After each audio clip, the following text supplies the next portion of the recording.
Hey YouTube, this is Jerry from Rampaw's RCs. I'm building me a GT-8 on-road car. Basically what I did is I bought the Traxxas rally car because it comes with that front end on there. I have ordered different shocks. These are the original shocks but different springs. They have a pink dot on them and they're extremely stiff.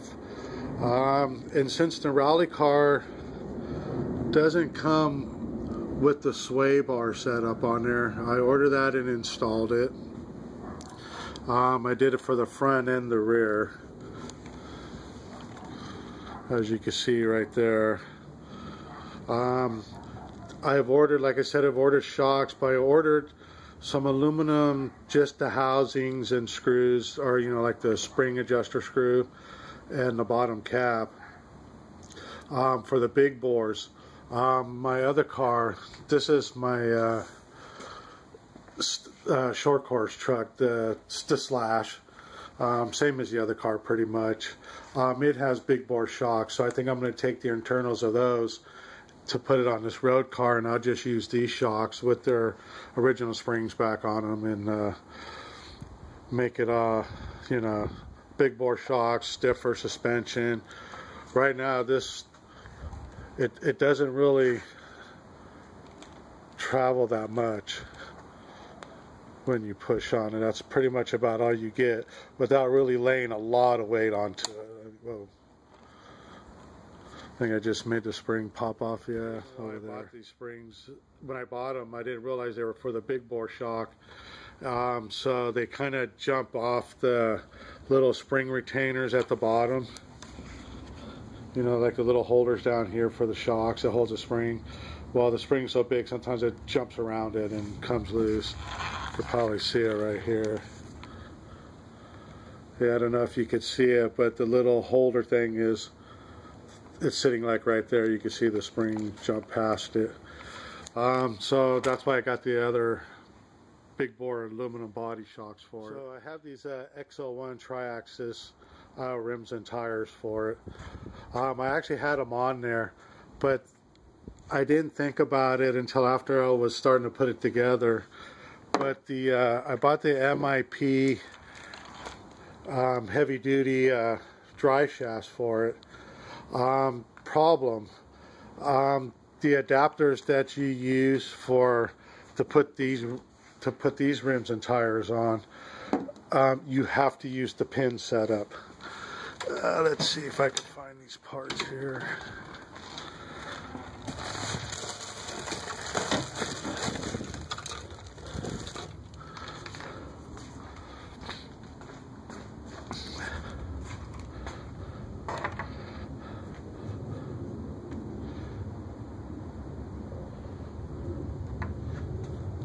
Okay, well, this is the back of the XL rim.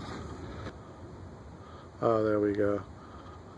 Okay, so now the back of the XL rims, not only is it hexed, but it has those little standoffs, those little flat standoffs as well in there.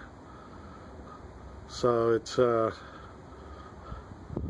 can't just use any 17mm hex. So you have to buy these ones. And these are from Traxxas. And these are actually designed to fit on the Slash 4x4. See, these are the original shafts that came out of this car when I put the MIPs in there. So these adapters require the pin to go through the shaft, where the hex adapter for the MIPs, it's 12mm, and it actually has a set screw that goes through the hex itself and locks it on. And the shaft itself is like double D shaped. I don't know if you understand what that means. It's just a round shaft with two sides flattened. So you can't put those adapters on there for my rims. So I think I'm going to order the axles that are for the XL1 because they will fit on here. Plus they're all metal anyway, and they're like the round telescoping type. So pretty much this is all I've gotten done on here. I did order the motor mount, the motor bracket mount. This right now came with a slipper clutch in it, but I ordered the center diff one, like, because when I bought my stadium truck, it was the platinum version, and so it came with the center diff installed and plus an extra slipper clutch. So I ordered a regular diff because I like the way it works. It's just more locked up and gets you more power off the line. So that's going to get transferred in here. The motor bracket, I ordered that in silver. This will be red. The motor's going to be blue. It's basically going to be a red, white, and blue themed car. The shocks I ordered, they're a silver aluminum. These red springs are going to go on those new shock bodies. I still need to order some caps. I haven't found any except for like what look like they're in a black or a gunmetal color. I want to get blue ones, so basically it'll be blue cap and blue adjuster nut, silver shock body, and then a red spring. And then I ordered them so that they were for the front, because the front bodies are actually a lot shorter. So I can put the shorter ones in the rear, and I'm hoping to get this to drop down on the ground a little bit more. For the fronts, what I'll probably do is put some kind of like a piece of rubber tubing or something on the inside to prevent the shaft from being able to drop down so far. It'll actually shorten the shock up. And then that way, because I'm hoping to bring this down as low as I possibly can, you know, at least something to there, just to, you know, so it'll just hook the ground better.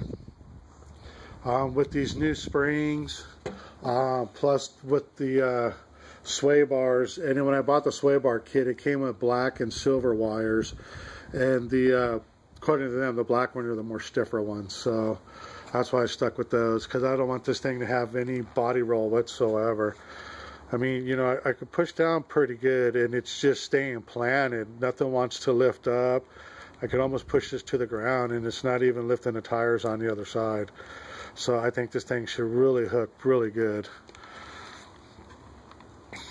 And then plus with these tires on there, and they're rated for the 100-mile-an-hour X01. So, okay, so this is a Proline Protoform GT body, or GT-8 body.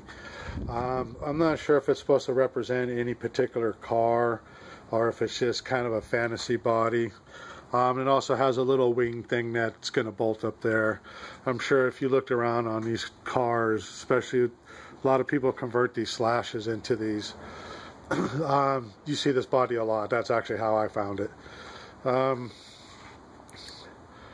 So you can see why I probably wanted to get the chassis down even lower so I can get the body lower. When I cut the body out, it was cut right at where the body still kind of flares off here from the molding. So I still have room to trim off, but I want to try to get this down as low as possible first. Probably going, well, why does he still have off-road tires on there? Well, these aren't the original ones. These are the ones off of my short course. I just stuck them on because after I put the MIPs on, I realized I couldn't put my XL1 rims and tires on. So I just stuck them on so I can test the suspension. You know, I haven't driven it or nothing like this yet, but oh yeah, and another thing too is I upgraded all the aluminum on the steering, the C-hubs, the steering knuckle itself, and also did the rear one. As you can see, I don't know, I just have a thing about bearings being a plastic, kind of makes me nervous. I upgraded to these aluminum arms. I honestly couldn't tell you who the manufacturer is. I just found them on eBay, and they work. Also, I heard somebody mention on YouTube before that when you do these rear bearing hubs, if you put the left on the right and the right on the left, it actually changes the caster, or the toe on the rear tires, so they're not like pointing inwards so much like when they come stock. And I did notice that the tires seem to be a lot more straighter. It's not like the rear tires are towing in towards the body or, you know, to the center. So I like that because I think it'll make on-road handling a lot better. I tried it with the front, but it didn't work. You have to put the left hub and C hub and steering knuckle on the left and the right on the right and so on. Let's see what else. I ordered some aluminum shock towers for it, front and rear. Let's see, what else did I order? And a lot of the other aluminum parts I ordered are from that STRC company. They do a lot of aluminum parts for this car. What else? I know I ordered a whole bunch more. They also have a flat chassis that I think is going to work really nice, because it's actually a direct replacement flat chassis for the low center gravity cars. So I'm thinking I'm going to do that, and I think eventually this whole on-road car will just be a custom built piece here and piece there.